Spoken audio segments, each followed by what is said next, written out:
Disease, especially cancer, lives off sugar.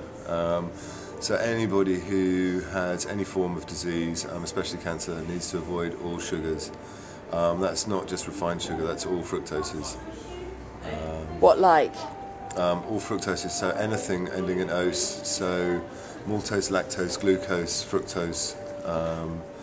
Where would you find glucose and lactose in? Lactose you'll find in milk. Glucose you're going to find in lots of refined things. You'll find if you look at the back of most packets, you'll see sugar come up, but next to sugar you'll see probably glucose, dextrose sometimes, maltose sometimes, and they're just different refined sugars. You'll often see an abbreviation HFC, which is high fructose corn syrup, which is the worst of the lot. Why? It's been made from genetically modified corn. It's been reduced right down, and it is incredibly hard for the body to metabolize. And so we see this big problem with diabetes and obesity, predominantly down to high fructose corn syrup and aspartame.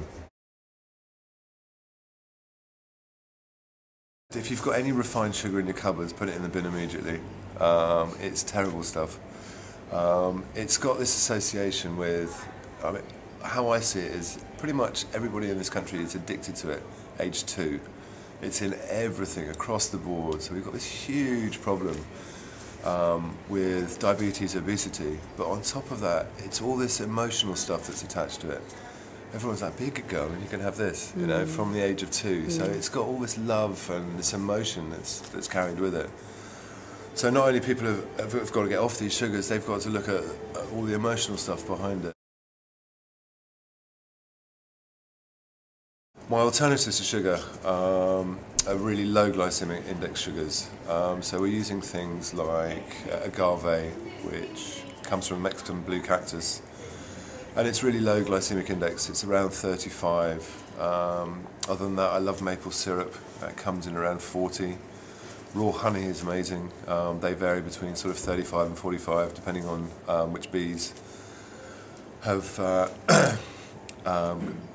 which plants the bees have. The later in the year, the more crystallised the sugar and the higher glycemic index.